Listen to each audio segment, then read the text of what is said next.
Bonjour à tous, bienvenue au Portugal pour l'essai des KTM 690 SMCR et Enduro Air. Alors nous sommes près du circuit de Portimao, où d'habitude nous essayons les sportives. Et là nous avons à notre disposition eu le circuit de kart pour tester la SMCR. Et nous avons fait 100 km quand même avec l'Enduro Air sur les pistes dans la région. Piste pas mal détrempée, assez froide le matin, puisque c'est avec cette machine que nous avons commencé l'essai. Alors ces deux motos, elles ont pas mal progressé puisque désormais elles intègrent le super monocylindre de la Duke 690R.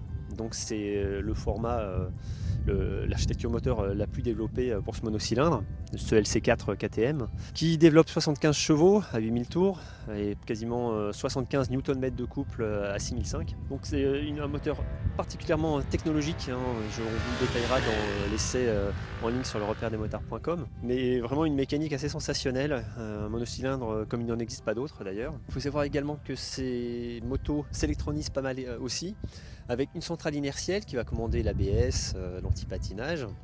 Elles sont également dotées d'un quick shifter up and down, donc ça c'est assez pratique aussi. Également, la partie cycle progresse pas mal puisqu'on a des nouvelles suspensions avec des settings un peu différents, des fourches plus légères, avec des débattements très importants pour l'Enduro Air puisqu'on est à 250 mm de débattement, donc assez intéressant pour passer un peu partout. Et en termes de freinage également, des étriers radio sur la SMCR et avec un disque de 320 à l'avant. Comme vous pouvez le voir, l'Enduro Air elle est un peu moins équipée à ce niveau-là. Elle est dotée d'un étrier axial avec un disque pétale pour le coup, un peu plus sympa, mais un petit peu moins grand, 300 mm. Voilà, donc pour les différences qui départagent les deux machines. Et bien entendu, l'Enduro Air a une roue de 21 pouces à l'avant, 21-18 et des roues de 17 pour la SMCR. Donc des machines à la fois semblables et à la fois très différentes dans leur comportement, bien évidemment, comme vous pouvez l'imaginer. Alors nous avons d'abord testé l'Enduro Air, donc comme je vous le disais, avec des pistes pas mal boueuses, assez froides également, assez techniques. Ce qu'on peut dire de la première prise en main qu'on en a eue aujourd'hui, c'est une moto qui reste très facile à emmener au dépit d'un gabarit quand même assez conséquent, hein. C'est quand même plus gros qu'une 2,5 ou qu'une 4,5. Ça se sent tout de suite, notamment quand on est en garage sur l'avant, assis pour passer des épingles par exemple. Mais c'est aussi une machine qui est autrement plus tonique en termes de moteur.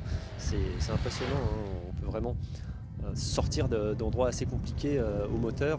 Ça répond sans arrêt, ça se lève à l'envie en fait. Dès que vous tournez un peu fort la poignée, ça part dans les airs. La fourche absorbe vraiment remarquablement bien les plus grosses bosses, les plus gros trous qu'on peut trouver, les caillasses, les pavasses. C'est très bien géré à ce niveau-là en hydraulique et en compression et en rebond. Vraiment de quoi s'amuser et passer fort quand les pistes s'écartent un petit peu. Dans les tracés plus techniques, là on sent un peu plus le gabarit de la machine quand même si elle fait que 147 kg. Bon, ça s'emmène pas tout à fait de la même façon qu'une 2,5 qui va être plus agile. Mais ça reste un outil à tout faire. Et pour moi, le grand intérêt de cette moto, c'est que d'abord on peut rouler vraiment assez loin avec, on peut rouler longtemps, c'est assez confortable par encore une fois son gabarit qui gêne après sur les petites pistes les plus étroites, mais on peut vraiment rouler longtemps avec. Et puis surtout le moteur, ça évite une maintenance élevée qu'on peut avoir sur des enduros de plus petite cylindrée. Là on a vraiment une machine qui nécessite des intervalles d'entretien que de 10 000 km, donc c'est quand même pas du tout la même chose. Il y a une mécanique très accessible et remarquablement bien pensée.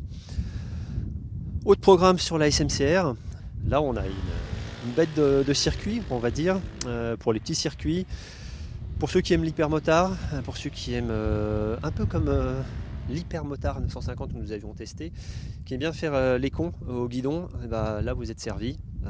Cette machine elle lève pareil dès que vous en avez besoin. C'est la reine du wheeling, une machine particulièrement agile également. On l'a emmené sur route un petit peu, pas longtemps hélas, avec ses Batlax S21R. C'est une machine qui est prodigieusement vive. Le train avant d'ailleurs est très léger, encore une fois. Mais par contre, on a un train avant très précis qui vraiment permet de placer la machine très facilement en courbe. On peut tenir aussi pas mal les freins sur l'angle, ça c'est remarquable. Toutes les assistances sont déconnectables sur les deux machines, donc si vraiment vous avez du niveau, vous pouvez commencer à à vraiment aller très vite et à vous amuser beaucoup, à la mettre en travers la SMCR. C'est vraiment une machine très efficace. Donc je vous propose d'abord de découvrir ce que j'en pense en embarqué directement au guidon. Ça se place très facilement sur la trajectoire. Pas trop d'inertie sur les changements d'angle en dépit des suspensions à grand débattement. Donc vraiment plutôt pas mal. Ça plonge pas trop non plus sur les freinages. L'hydraulique est plutôt pas mal gérée.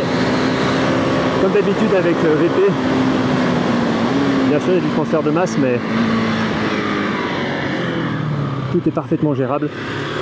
Ça pioche un peu de l'avant, très vif comme frein avant. Faut un peu faire gaffe. Et puis ce moteur il est incroyablement dynamique, incroyablement plein, surtout pour un monocylindre. Il est un peu gras dans son fonctionnement, j'aime bien ça, c'est pas mal de couple partout. C'est vraiment un monocylindre assez incroyable. Aucune inertie, il adore prendre des tours. Ah, c'est vraiment génial. Enfin, autre point, les assistances électroniques. Là, ça marche très bien par rapport à l'antipatinage notamment. On sent que ça travaille beaucoup quand on ressort là, de certaines grandes courbes. Ça travaille et ça tracte bien, ça glissouille un petit peu, c'est vraiment génial. Je suis moins convaincu par le shifter. J'ai eu pas mal de faux points morts, que ce soit sur piste ou sur route. Alors c'est plutôt à la montée des vitesses. En downshift, ça va très bien. Mais quand vous montez, parfois, il y a un rapport ça reste au point mort. En fait, vous avez un faux point mort et ça peut être un peu embêtant quand sur circuit. Ça m'est arrivé une paire de fois. Vous êtes un peu en perdition dans un virage. Bon.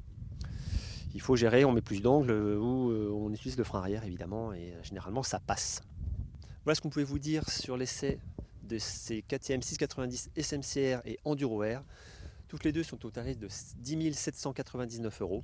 Un tarif élevé quand même pour ces deux machines, donc à voir en fonction bien évidemment de votre porte-monnaie, mais aussi de l'intérêt que vous avez à rouler pas assez longtemps avec une Enduro. Par exemple, c'est quand même une machine intéressante à ce niveau en termes de maintenance, comme je vous le disais.